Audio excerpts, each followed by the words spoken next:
빌립보서 4장 6절과 7절 말씀. 자, 빌립보서 4장 6절과 7절 말씀. 앞에 요절이 준비됐나요? 빌립보서 4장 6절과 7절 우리 같이 한번 읽도록 하겠습니다. 시작. 아무것도 염려하지 말고 다만 모든 일에 기도와 간구로 너희 구할 것을 감사함으로 하나님께 아뢰라. 그리하면 모든 지각에 뛰어난 하나님의 평강이 그리스도 예수 안에서 너희 마음과 생각을 지키시리라. 아멘. 자, 우리 이 말씀 가지고 염려스러운 상황에서 믿음으로 감사하기라는 제목으로 하나님 말씀을 나누도록 하겠습니다. 자, 미국의 유명한 목사님 중에 이런 목사님이 있습니다. 이름이 뭐냐면 존 맥아더라고 하는 목사님이 계시는데 한번 따라해 볼까요? 존 맥아더. 중요한 건 아니지만 이제 집중의 의미에서 한번 해봤습니다. 자, 존 맥아더라는 목사님이 굉장히 이제 경건하시고 또 목회도 잘하시고 설교도 너무 탁월하게 잘하시는 분인데 여러 가지 명언을 남기셨거든요. 그 중에 하나가 뭐냐면 바로 이 말입니다. 주보 있는 분들은 보시면 나올 텐데 잘못된 상황 때문에 망하는 게 아니라 잘못된 반응 때문에 망하는 거다 이렇게 얘기하셨거든요. 다시 말씀드릴게요. 잘못된 상황 때문에 망하는 게 아니라 잘못된 대응으로 망하는 사람이 많다 이런 말씀을 하셨습니다. 우리 친구들도 다 알 거예요. 친구들이 원하는 대로 다 되나요? 뭔가가? 잘 안 되죠. 예, 아니오랍니다. 예. 우리 이제 아이들도 다 압니다. 내가 원하는 대로 내 뜻대로 뭔가 일이 진행되지 않는다는 것을 우리가 잘 알고 있죠. 우리 꼬마 친구들도 다 압니다. 우리 뜻대로 되는 게 별로 없습니다. 이런 경우 하나님의 은혜로 하나님의 자녀가 된 우리는 어떻게 반응을 하고 어떻게 우리가 무엇을 붙들어야 할까 생각해 볼 때 우리는 얘들아 어려운 일을 만나게 될 때 우리가 붙들어야 할 것. 절 보세요. 우리가 딱 붙들어야 될 게 있습니다. 그게 뭐냐면 하나님 말씀이죠. 하나님의 말씀을 우리는 붙들어야 되고 또 하나님이 어떤 분인지 기억해야 됩니다. 저를 한번 따라합시다. 하나님의 말씀을 붙들어야 합니다. 말씀을 붙들어야 합니다. 하나님을 기억해야 합니다. 예, 우리가 어려운 상황을 만나게 될 때 하나님의 말씀을 붙들고 하나님이 어떤 분인지를 기억해야 되는데 하나님은 어떤 분일까요? 하나님에 대해서 많이 들어봤죠, 그렇죠? 하나님은 선한 분이시고 그리고 능력 있으신 분이시고 또 실수하지 않으시는 분이시죠. 그리고 모든 것을 다 합력하여서 선을 이루시는 분이 하나님이십니다. 모든 것을 다 합력하여서 다 합쳐서 뭐 어려운 일도 있고 슬픈 일도 있고 또 좋은 일도 있고 여러 가지가 있는데 친구들 흑백 요리사 알아요? 흑백 요리사? 예, 흑백 요리사 시연이는 알지, 그렇지? 흑백 요리사 보면 그 비빔밥의 달인이 나와가지고 뭐 빅빅 뭐 늘은 제가 본 적이 없어서 흉내를 못 내겠다. 뭐 빅빅빅 하면서 비비듯이 이렇게 막 좋은 일도 있고 안 좋은 일도 있고 슬픈 일도 있고 기쁜 일도 있고 여러 가지가 있는데 이것을 다 비벼가지고 뭐가 되게 만들어요? 맛있는 비빔밥이 나오듯이 하나님께서 모든 상황들을 다 섞어가지고 우리에게 그리고 하나님께서 보시기에 이제 선이 이루어지도록 그렇게 이끌어 가시는 분이 바로 하나님이십니다. 자, 이런 하나님을 믿는 하나님의 자녀들에게 원하지 않는 상황, 그러니까 안 좋은 일들이 우리에게 닥쳐오게 될 때 하나님의 자녀인 우리는 어떻게 반응을 해야 될까? 이제 이 부분을 우리 조금만 더 생각해 보도록 하겠습니다.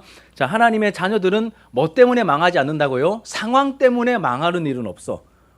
그러면 하나님의 자녀들이 마치 망하는 것처럼 보이는 그런 일을 만나게 되는 것은 왜 그럴까요? 왜 그런 거야? 상황 때문에 망하는 일은 없어요. 뭐 때문에? 잘못된 대응 때문에, 잘못된 반응 때문에 그렇게 되는 거야. 그래서 우리가 어떻게 해야 되는지 우리 한번 생각해 보도록 하겠습니다. 자, 염려에 사로잡혀 포기하거나 불평불만하는 것은 하나님의 뜻이 아니야. 하나님께서 뭐라고 말씀하셨냐면 우리 4장 6절을 좀 보여주세요. 4장 6절. 4장 6절. 자, 같이 한번 읽어볼까요? 시작. 아무것도 염려하지 말고 다만 모든 일에 기도와 간구로 너희 구할 것을 감사함으로 하나님께 아뢰라. 아멘. 이렇게 안 좋은 일이 생길 때 염려하지 말고 아무것도 염려하지 말고 뭐 하라고 하십니까? 다만 모든 일에 기도와 간구로 너희 구할 것을 감사함으로 하나님께 아뢰라, 하나님께 기도해라 이렇게 말하고 있죠. 그러니까 염려스럽고 걱정스러운 상황이 불청객처럼 이렇게 내가 원하지 않은 불청객처럼 딱 찾아오게 될 때 우리가 어떻게 해야 되냐면 나를 힘들게 만드는 상황을 하나님께 기도하는, 하나님을 찾는 그러한 동력으로서 우리가 삼아야 된다는 뜻입니다. 자, 다시 조금 더 쉽게 말하면 이 염려와 걱정을 기도의 재료로, 감사의 재료로 우리가 사용해야 된다 이렇게 말하고 있습니다. 자, 그러면 우리가 이렇게 어려운 일, 안 좋은 일을 내가 원하지 않은 그런 일을 만나게 될 때 그런 상황이 힘든 건 사실이야, 그렇지? 그런데 이 상황을 하나님께서는 실수 안 하셔. 하나님의 말씀을 붙들고 하나님이 어떤 분인지 기억하면서 모든 것을 다 비벼서 합력하여서 맛있는 비빔밥을 만들어내듯이 모든 것을 다 합력하여서 선을 이루어내신 하나님이시라면 하나님은 실수를 안 하셔. 그런 하나님이시기 때문에 우리가 나에게 생긴 이런 안 좋은 일들을 재료로 삼아가지고 뭐 하는 재료로 삼아야 된다고요? 하나님께 기도하고 하나님께 감사하는 재료로 오히려 우리가 사용할 수 있어야 한다. 성경이 이렇게 말하고 있는 거예요. 자, 그 다음 내용 한번 볼게요. 7절. 자, 우리가 그렇게 행동할 때, 믿음으로 그렇게 반응할 때 하나님께서 어떤 결과를 우리에게 주시냐면 7절을 같이 읽겠습니다. 7절 시작. 그리하면 모든 지각에 뛰어난 하나님의 평강이 그리스도 예수 안에서 너희 마음과 생각을 지키시리라. 이렇게 우리가 믿음으로 바르게 반응하면, 그리하면 모든 지각에 뛰어난 모든 것을 다 아시는 하나님께서 하나님의 평강을 우리의 마음과 생각에 부어주셔서 우리를 지켜주신다. 마음과 생각을 지켜주신다라고 말하고 있습니다. 자, 그래서 이제 결론이에요. 우리 사랑하는 친구들, 우리 사랑하는 우리 예배자들, 혹시 상황을 탓하고 있다면 그 하나님 자녀다운 모습이 아닙니다. 상황을 탓하고 있다면 상황을 탓하기를 멈추시길 바랍니다. 상황을 탓하기를 멈추시길 바랍니다.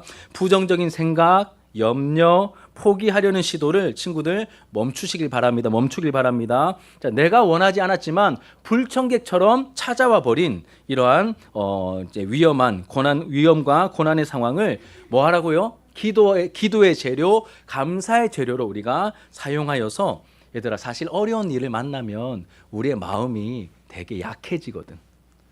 잘 나갈 때는 뭐 덤벼 막 이렇게 하다가 내가 다치거나 아니면 우리 집이 좀 어려워지거나 그러면 좀 쪼그러들거든. 내가 약해져. 내 마음이 가난해지거든. 그러면 어떤 마음이 드냐면, 예전에는 에이 하나님이 어디 있어, 뭐 하나님 믿는 친구도 그냥 내 힘으로 해야지 이런 식으로 하다가 내가 약해지고 어려운 상황이 닥치면 내 마음이 약해지고 가난해져서 하나님을 의지하고 싶은 마음이 생겨. 이게 사람의 본성이야. 그래서 이렇게 어려운 일들을 기도와 감사의 재료로 사용하여서 하나님을 찾기 시작할 때, 하나님을 기도하기 시작할 때 모든 일들을 합력하여 선을 이루시는 하나님께서 우리의 상황을 또 열어주시고 풀어주시고 하나님이 얼마나 놀라운 분인지 우리로 하여금 경험하게 해 주실 것입니다. 자, 목사님이 설교를 준비하면서 이런 문구를 봤는데 너무 멋진 문구라서, 원래는 빨간 머리 N에 나오는 문구래요. 그런데 이찬수 목사님이 너무 이 표현을 좋아하시더라고. 저도 보니까 되게 마음에 들어. 우리 생각대로 되지 않는 세상이지만 하나님의 섭리 안에서, 이제 하나님 섭리 안에서는 빨간 머리 N은 안 나와요. 우리 생각대로 되지 않는 세상이지만 생각지도 못한 놀라운 일들이 나타날 거야. 우리 생각대로 되지 않는 세상이지만 생각하지도 못했던 놀라운 일들도 우리에게 펼쳐질 수 있다, 이렇게 얘는 말하더라고요. 그런데 이거를 좀 기독교적으로 각색하면, 우리 생각대로 되지 않는 세상이지만 하나님의 섭리 안에서 생각지도 못한 놀라운 일들이 하나님의 때에 하나님의 방법으로 우리의 삶에 나타나게 될 것을 여러분 기대하셨으면 좋겠습니다. 마지막으로 이 이야기를 하고 말씀을 마칠게요. 어느 목사님의 칼럼에서 본 글인데, 목사님 오래전에 본 글이야. 그런데 너무 인상 깊어서 그 목사님 이름은 생각이 안 나요. 너무 오래돼서. 그런데 이 글의 내용은 선명하게 기억납니다. 이 목사님이 어렸을 때 이제 시골에 사셨나 봐. 시골에 사셨는데 자기 집 마당에 큰 감나무가 있었대요. 큰 감나무. 근데 감나무가 있었는데 거기에 누가 날렸는지 모르겠는데 연이 그 감나무에 매달려 가지고 연줄이 이렇게 막 이렇게 묶여 있었대. 그런데 매 한 마리가 제법 덩치가 있는 새 알죠? 매 알아요? 매? 예. 독수리 비슷하게 생긴, 독수리보다 좀 작고 새인데 참새보다는 훨씬 큰 이 매 한 마리가 감나무에 이렇게 감을 먹으러 이렇게 뭐 거의 다 떨어졌는데 감을 이렇게 뭐 하나가 남았었나 보죠. 이렇게 먹으러 왔는데 어떤 일이 벌어졌을까요, 여러분? 그 연줄에 다리가 꼬여가지고 바람이 계속 부니까 이게 막 꼬여가지고 이렇게 매가 못 날아가는 거예요. 그래서 그 연줄에 묶여가지고 이 매가 꼼짝달싹 못하게 되어 있는 상태에서 시간이 자꾸 지나니까 이 매가 어떻게 될까요? 점점 힘이 빠져가지고 죽어가는 거야. 막 힘이 빠지고 눈도 풀리고 막 힘도 빠지고 막 점점 이렇게 하고 있는데 요 찰나를 노리고 있던 나쁜 놈이 하나 있었는데 뭐냐면 구렁이 한 마리가 이 모습을 보고 이 매를 잡아먹으려고 딱 기다리고 있다가 이게 힘이 다 거의 다 빠진 걸 보고 구렁이가 이 나무를 타고 씩씩 올라갔대요. 이렇게 막 그 옛날이니까 가능했겠죠, 그렇죠? 씩씩 타고 올라가가지고 그 연줄에 묶여 있는 다리가 매여서 도망가지 못하는 그 매를 향하여서 딱 가가지고 어떻게 했을까요? 매를 어떻게 해야 될까? 감아야 되잖아. 그래서 매를 칭칭 감았대. 감아가지고 마지막에 이제 입을 쫙 벌리면서 이렇게 딱 이 매를 향하여서 딱 공격하려고 하는데 이 매가 딱 그 순간에 그 마지막 찰나에 정신을 바짝 차리고 자기를 향해 덤벼드는 그 뱀을 향해서 있는 힘을 다해서 마지막 그 한 방에 그 뱀의 눈 쪽을 콱 쪼았대. 그러니까 이 뱀이 기절해가지고 정신을 못 차리는 거야. 그때 기절한 그 뱀을 이 매가 어떻게 했을까요? 쪼아 먹기 시작하는 거야. 이 새가 뱀을 쪼아 먹기 시작한, 먹을 게 없거든. 그러니까 그 뱀을 쪼아 먹기 시작하는. 그래서 먹고 힘을 내 가지고 나중엔 이 어떻게 뭐 과정 다 모르겠지만 이 연줄로부터도 이렇게 탈출해 가지고 날아가는 모습을 자기가 보고 이 목사님이 너무 인상 깊었나 봐요. 그래 가지고 그걸 칼럼에 이렇게 적어 놓으셨는데 이제 교훈은 뭐냐면 얘들아, 전부 다 위기야. 연줄에 묶인 것도 위기고 뱀이 올라온 건 더 큰 위기인데 그 뱀이 안 올라왔으면 그 매는 어떻게 됐을까요? 굶어 죽었어요. 근데 뱀이 올라온 게 너무너무 큰 위기처럼 보이지만 이 뱀이 올라온 게 뭐예요? 그 뱀이 올라온 게 그 매에게는 뭐였어요? 찬스였던 거야. 이거하고 비슷한 거야. 얘들아, 우리에게 힘든 일이 없는 게 아니야. 하나님의 자녀들은 힘든 일 없어. 너희들은 꽃길만 걸어가. 이게 아니라 힘든 일을 만날 수 있는데 그 힘든 일을 하나님께서 실수로 우리에게 힘든 일을 허락하신 게 아니라 그 힘든 일을 통하여서 우리가 어떤 상황을 벗어나게 해주시고 그리고 어떤 상황을 이겨내게 하시고 우리가 더 튼튼하게 더 건강한 신앙을 가질 수 있도록 하나님께서 그렇게 일해 주신다는 것을 보게 됩니다. 자, 우리 이렇게 여러분 어려운 일이 만날 때 감사가 잘 안 될 수 있지만 그렇게 멀리 보면서 또 하나님을 신뢰하면서 더 깊은 감사를 드릴 수 있는, 그래서 오늘 제목이 뭐예요? 염려스러운 상황에서 뭐죠? 오늘 제목이 염려스러운 상황에서, 제목 보여주세요. 염려스러운 상황에서 믿음으로 감사하기인데 사실은 제가 한마디 더 넣어놨습니다. 반전을 기대하며 믿음으로 감사하기. 하나님께서 우리 삶에 그렇게 역사해 주실 것을 기대하면서 하나님을 예배하고 또 하나님을 섬기는 우리 친구들과 우리 또 청소년들, 청년들 또 우리 어른들의 모습이 되었으면 좋겠습니다. 제가 기도할게요. 자.